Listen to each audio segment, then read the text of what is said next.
Charlotte Sabie, a mother of 3, came home on her lunch break. She parked her car in the back and immediately felt it. Something at the house wasn't right. She walked through the kicked-in door to investigate herself. Hello? Is someone in here? What happened next wasn't a burglary gone wrong. It was something darker.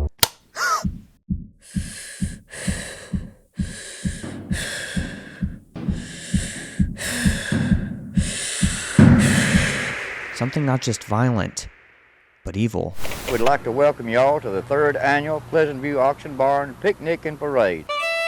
In the quiet town of Pleasant View, Tennessee, nothing ever really changed. People left their doors unlocked, neighbors waved from the front yard, but on an ordinary afternoon in 1996, everything stopped when Miss Sabie's daughter found her mutilated on the kitchen floor. And yet, this case didn't stretch on for years, or even months, because on Sabie's front porch, in a place no one ever stepped in backdoor America, was the perfect clue. And inside the kitchen, an even rarer clue that only a trained forensic eye would ever notice. This is the story of how a Tennessee crime scene team, a pair of dusty footprints, and a killer who thought no one would ever find him came together to solve a murder that shook an entire community. This is Tennessee Murder Trails. Retired TBI agents recounting their cases in an unprecedented look inside high-profile murders in Tennessee with Joe and Mike's 75 years of combined experience and Emmy-winning journalist Alex. Let's solve the murder of Charlotte Sabie.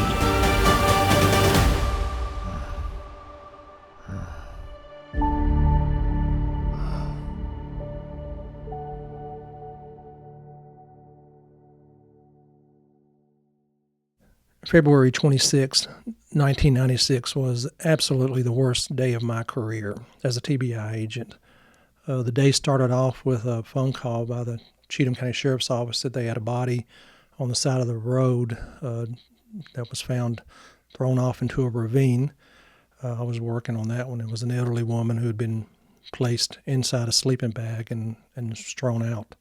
So we were working on trying to identify who this victim was. I had a new detective with me from the county, and it was around 7 p.m. when I heard a lot of chatter on the police radio, and they were requesting detectives in the northern part of the county. And so I got the call that there was a murder that had occurred in Pleasant View inside a house. So I had 2 whodunit homicides in one day, and that began at least a 48 to 50-hour trek of working on these 2 cases. The latter one being the most important at the time, and that was a lady by the name of Charlotte Sabie, who was a resident in Pleasant View, Tennessee, and she happened to just come home for lunch on a lunch break from where she worked, and she hadn't been heard from the rest of the workday. And her 15-year-old daughter had attempted to call her as well, and everyone was consistent saying that the phone was busy. No one had cell phones at that time. And by 7 o'clock that evening, her 15-year-old daughter, along with her best friend, came home and entered the house, and it was pitch dark. She could barely see anything, no lights on, but she saw a body in the dining room, and she went over and touched her, and it was her mother, and at that point she called 911. So we arrived at the scene. First thing I, of course, wanted to do is talk to the first officers at the scene. It was just a typical 3-bedroom ranch-style house in a neighborhood. They stated that when they went in, they found the victim on the dining room floor. It appeared that she had multiple stab wounds. Before going in, I did talk to her daughter. She was in the back of a patrol car, and she told me a little bit about her mother and who she was, and so the investigation began. When she told you who her mother was, did it register with you that you had met this woman before? It did not at that time. And when I went into the house to clear the house and to look not only at the victim but the evidence that was in the house, I could not determine who she was, just because of the fact that there was some mutilation that was involved by the suspect. My main concern was after examining the house, I knew that I was going to need some assistance. And we make a determination pretty quick when we go into these crime scenes whether or not we're going to need the crime scene team. At that time, it was the CSI, I guess, crime scene investigators. So I made the call to Nashville, what I had, and they informed me that all of their teams and the people who were involved in crime scene investigations were all out working murders. It happened to be one of the worst days in Middle Tennessee with the number of deaths that we had. We also had an abduction murder in Clarksville that they were working, where a majority of them were at. So they said, reluctantly, we have no one to send you. So a little panic kind of set in at first. You know, as an investigator, you kind of question yourself.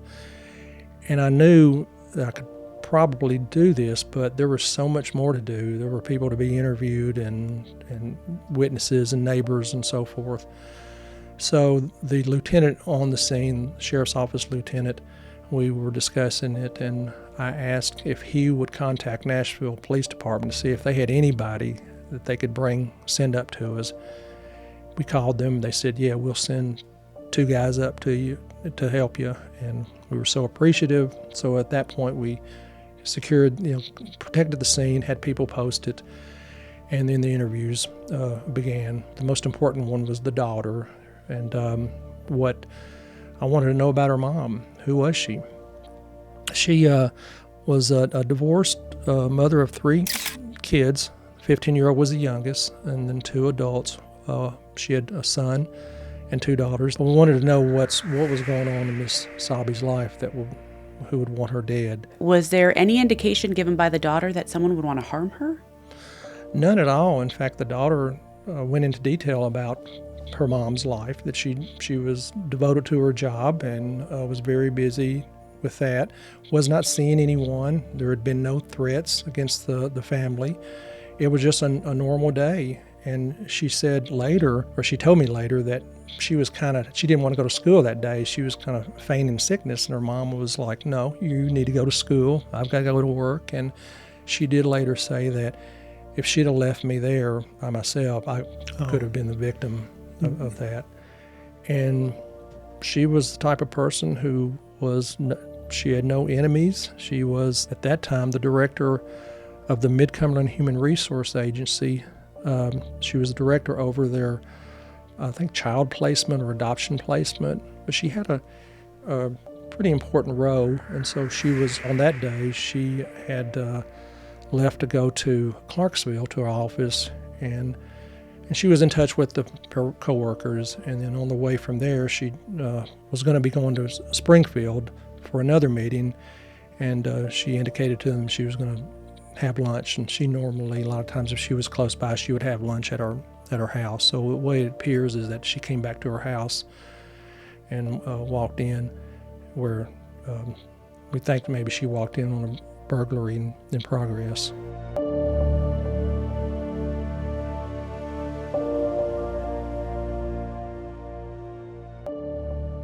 I actually had the pleasure of meeting her briefly, but I did meet her. She was introduced to me by the sheriff of Cheatham County, and she was over at the sheriff's office. I don't know what reason, but I happened to be there and was introduced to her. And I had no forethought that I would be working a murder one day. While I was standing in the crime scene, I was by myself at this point, and we had people coming from Nashville to help us. And as I was standing there, I remember looking down at her, and I told her these words. I said, "Don't worry, Miss Sabie, we're going to find out who did this to you." And this overwhelming feel of euphoria just came over me. It was like nothing I've ever experienced, nothing in my life. I've never been one who has had any experience with spirits or ghosts or any of that stuff, as far as, and I'm sure it happens, but to people, but it never happened to me until that evening. And her voice was, "I know you will." And I just, at that point, I was like, I knew I felt really good we were going to get this guy who did this to her. That makes you emotional after all these years. You can still feel it? Yeah. Yeah. But Yeah. anyway, Mike, when you first walked into that house, and I know we've had these conversations before, and you go in, and you, for the first time, you see what's in front of you and what your future holds for most part.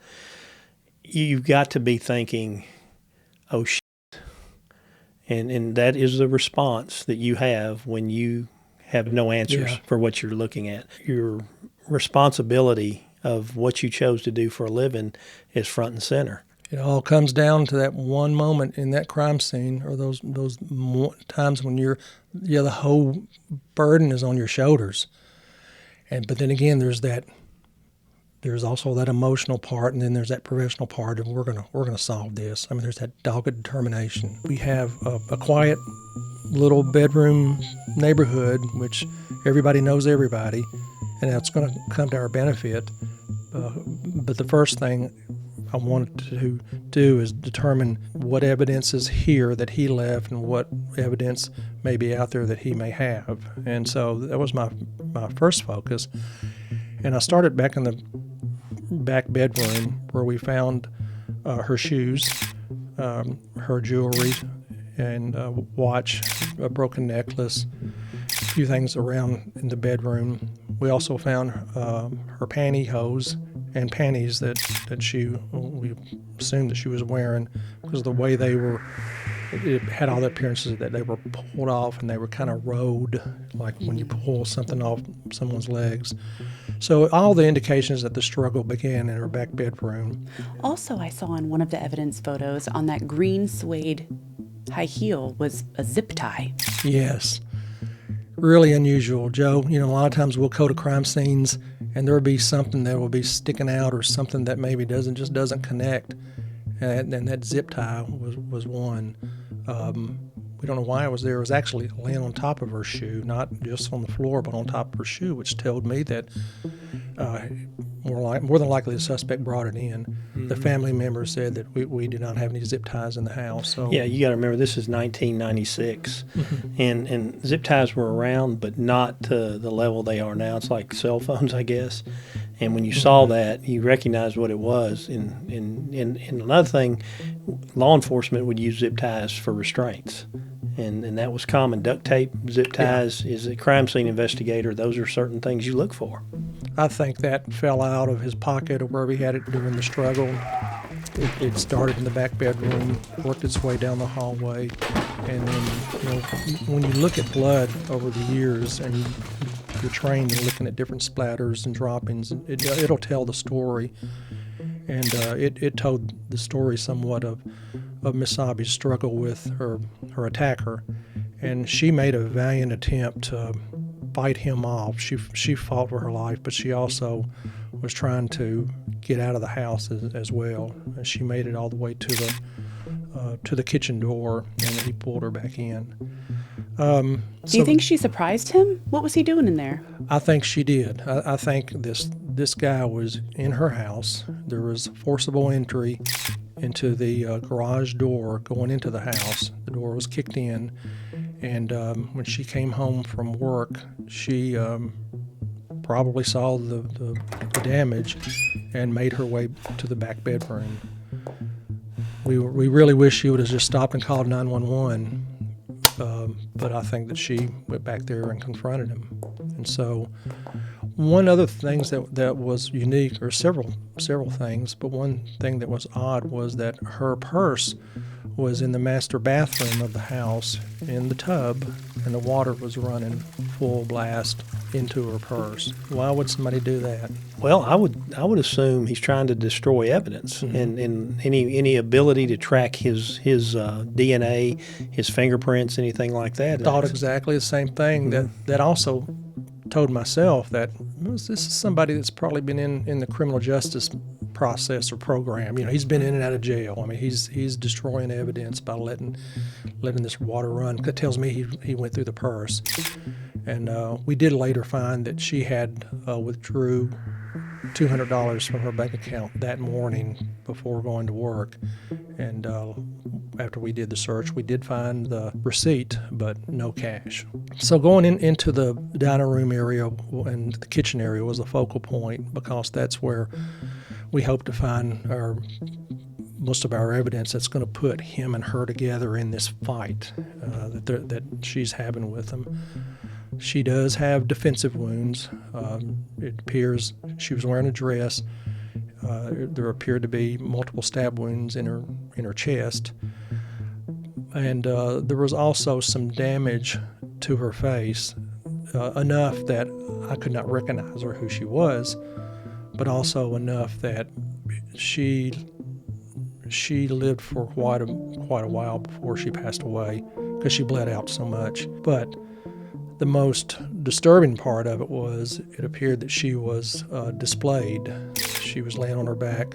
Her dress was pulled up around her waist, and her legs were spread open. And there was about a 2 to 3 inch deep cut right above her vagina. And what was also unusual, in fact, where it kind of crossed the line here, when you're thinking, as we all do as investigators, not your average burglar is going to come in and then cut on their victims. This is sadomasochistic behavior. Absolutely. That's what this is. This is someone that you can probably come to the realization he's been in the system in some capacity, somewhere. Knowing that she didn't die instantly, and knowing that he waited there, he stayed there with her until she died, and then he cuts on her. And so we had a postmortem wound on her. And unfortunately, there were multiple cuts that way. Yeah.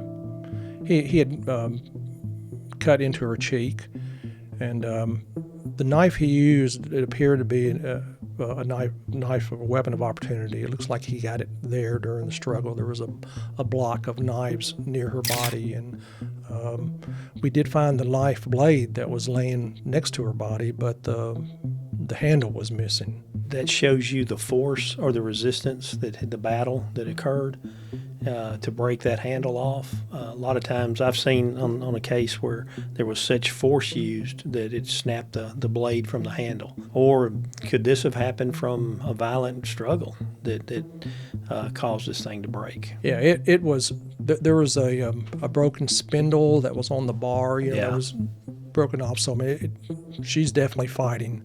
And so he broke the knife rather, left the knife there, took the handle, never recovered the handle, which then again, some people take trophies or take souvenirs, and that may have been his. And that's what stands out about this case, is that a burglar is caught inside a house, he panics and winds up killing the person, the homeowner.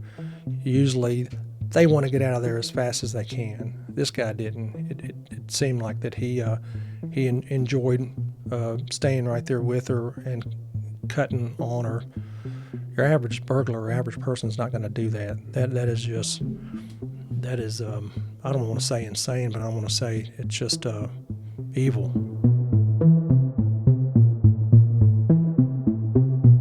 So once walked through and saw the different damage, one of the other parts that the daughter told me was that they never used the front door, and the front door was open, and the screen door, there was a storm door, it was always kept locked, and it was open. And so what was also interesting and to our benefit was that the front porch, you could tell it just never was used, because there was a real nice layer of dust on the front porch, and you could clearly see shoe prints. So we start with neighborhood interviews, and once we started talking to several neighbors, a lot of them said the same thing, that we needed to talk to this one individual who was walking around the neighborhood.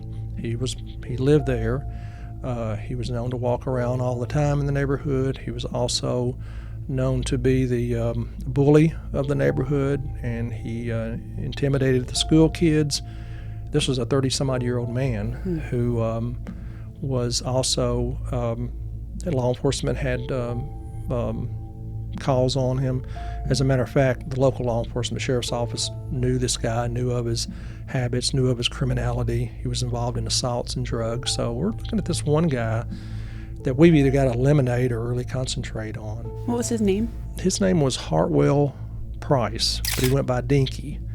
And so even the officers at the scene said, yeah, we know this guy, and he's a problem. We know that he was walking around the neighborhood. We actually met a neighbor also who said that Dinky had attempted to break into her house the same day. And so that he came up, she was inside the house with a baby, she was on the phone, and he went up to the door and he was pushing on it, and she said she could hear creaking and popping like somebody was really trying to, and she said something that he heard, and she made some kind of comment to him because she looked out the window and saw who it was, and then he stopped and began walking again, and that's when he started walking toward the victim's house. At this point, did you have any other viable suspects that you could go investigate? Not at this time, and this information was coming in. It was very fresh. There was a little disagreement about whether I should approach him early on or not, and I said, look, his lies are going to be just as important as the truth. So I want to get him interviewed early on. I just want to see what he did, what his whereabouts were. Well, you also want to look at his arms, his hands, as soon as possible, if nothing else. Absolutely. See if he has any defensive wounds, any scratches, any cuts. If you wait 48, 72 hours, or he may leave town to let himself heal. You're right, So. Absolutely. And that's sometimes investigators kind of get caught up with that. We need to get as much information, as much evidence as we can before we approach them. Well, not really. No. You talk to them on the front end, and I've worked lots of murder cases. You have too, Joe, where, we've interviewed suspects. And the great part about people who commit murder or commit crimes, they can't remember their lies. And so they're going to lie to you, and you're expected them to lie to you. But all I wanted with this one, this is simple, was, what'd you do today? Where'd you go? And so You tracked him down? we knew where he lived. He lived with his parents. He didn't have a job. He was, as I say, a convicted criminal, so that's good. We had his fingerprints and all that in case we needed them. Went and knocked on the door, and the father opened the door, and I said, told him, and the thing is, we were interviewing everybody in the neighborhood, so why not? You got to talk to everybody. If we didn't talk to him, anyway, we got past that, and so it's very cordial. And I told the dad, look, we're talking to everybody in the neighborhood, and is your son here? And he goes, well, he's not here. Okay. Where can we find him? And he said, well, he's in the back in the shed. He's sleeping out there. I said, oh, okay. And I learned that they kicked him out of the house because they got tired of putting up with his behavior, and he was driving his mother crazy as well. So we went back to the back shed. I knocked on the door and opened the door, and there he was. And he came out. He was very clean. He smelled clean, like he just had a shower. And he by that time, the dad did tell me they just got back from the laundry. So I'm thinking, well, great. He's Washed everything, all washed the evidence. Yeah, exactly. But that's okay, and 10 o'clock or 9 o'clock at night, you just get back from the laundry. And so I wanted him, I didn't want to put him in a custodial situation. I wanted him to want to talk to us. When I told him, I said, look, Dinky, we've had a death in the neighborhood, and we're talking to everybody, and you mind, coming down to the sheriff's office with us and talk to us? And he said, well, not without my daddy. And I said, okay, that's fine. In fact, I'd prefer his daddy take you down. Absolutely. Let him drive him down. Yeah, and so that way, when you look at it in the long term, there's not going to be an attorney that's going to go, well, you had him in custody. You had him, then he wasn't free to leave. Well, yeah, you've dealt with that. But I wanted him to come down because I looked at his shoes. So you bring him in there. Is he just telling you an entire story, or is he a little bit more difficult? And what does he tell you? Yeah, not at all. It was one which he kind of wanted to control Conversation. Yeah, he wanted his daddy in there with him. I told him, no, you're a grown man. Your dad's just outside the door, and so, you're not under arrest. We just want to talk to you. And so he was okay with that. And I just started off with open questions. Tell me about your day. He started off with telling me about that he had started walking around 9:30 during the day, and I asked, did you know Miss Sabie? And he said, well, I helped buried a dog for her that she accidentally ran over, and it was her daughter's dog, and it was about 3 years ago. Okay. And he says that's the only time he ever had any contact with her. You ever been in her house? Nope, never been in the house. That's big. Very, very big. That's what you wanted. Yeah, exactly. And I didn't have the proof right now that No. he was in there, but I just wanted to get him locked in. I did ask him if he went to another house in which he knocked on the door and kind of pushed on the door a little bit to kind of minimize it, and he goes, no, I didn't do that. Well, we already knew he was there. Then I started kind of asking some more pointed questions, and I said, what's the closest you've been to her house today? And he wouldn't say, but he told me, he said, but I did walk up to where the old water tower used to be. And I didn't know where that was. Right.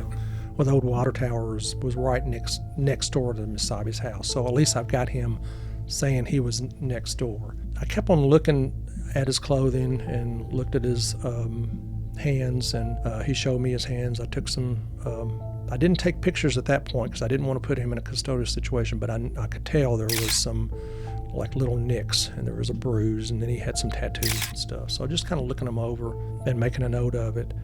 And so before we were getting ready to, at this point in the conversation, he was getting agitated, and so I didn't want to push him. I just wanted him, to cooperate, and I knew it was time to kind of let him go. So at that point, I said, I asked him for his shoes. And he said, and I minimized it. I said, look, we're checking people's shoes too. It's just, I need your shoes. And by the way, I need your shirt and your pants. And so he went back home with a blanket around him, but he gave me his clothes.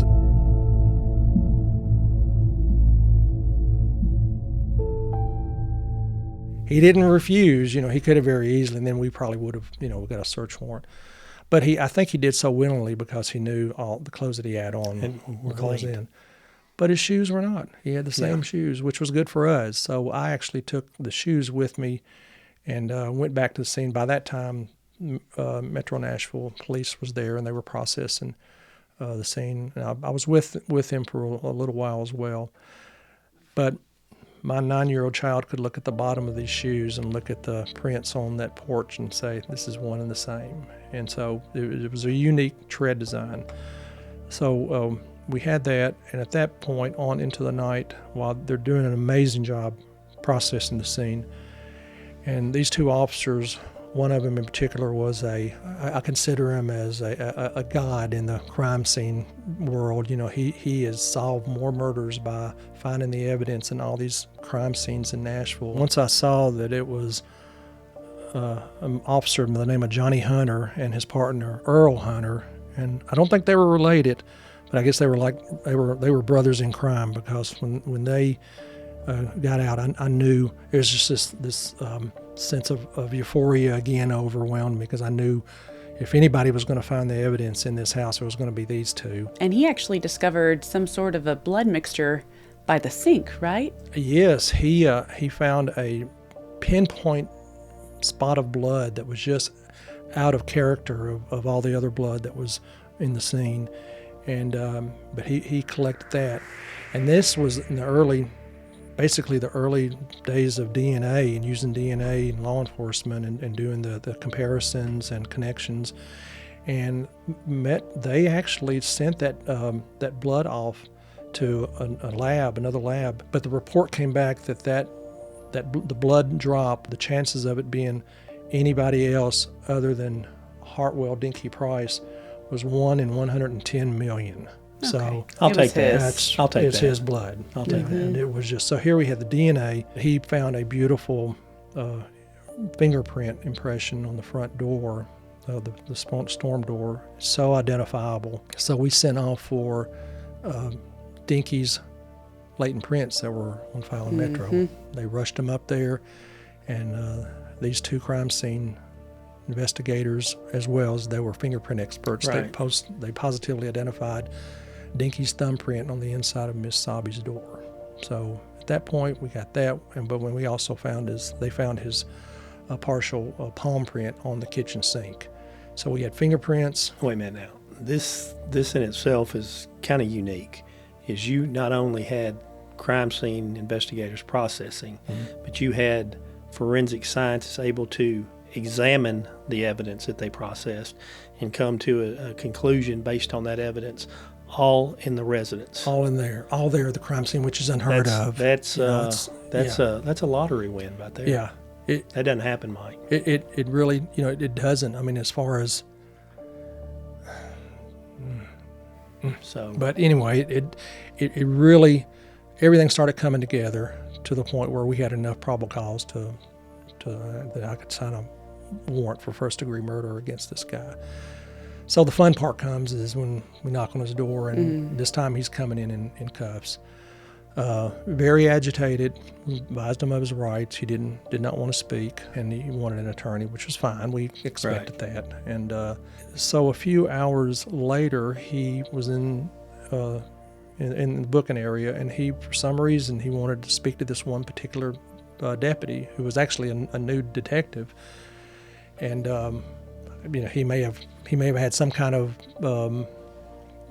contact with him earlier that the deputy may have treated him good. It's something that often happens, but he felt more comfortable talking with this deputy, which was great. But we made clear that he was advised of his rights. He's got to waive it if he's going to do this. Yeah. So he told the deputy that exactly what we suspected, that he was in the back room. He'd broke into her house, and she came in the very back room and was confronting him, "Why are you in my house?" And he said he just kind of panicked, and he runs up and finds the knife, and he kills her and murders her.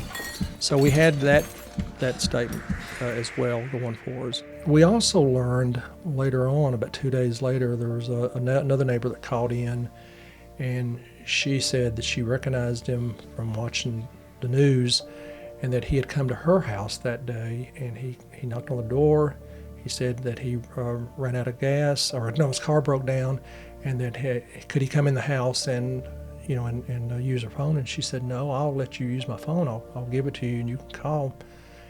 And he said, "I don't know which one to call." And she said, "Well, Norman Bowman's is company at that time in Pleasant View." So she called it for him, and he called and talked to him and kind of hem-hawed around and just wasn't making much sense. And she knew something was kind of up this guy, and he kept on wanting to come into her house.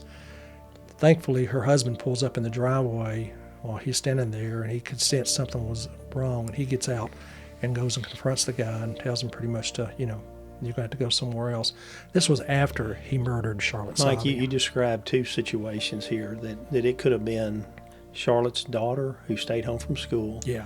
And now you've got the neighbor down the road who was just minutes away probably for being overtaken and pushed into her house if her husband hadn't showed up. He had the lust for blood at this point. He really did.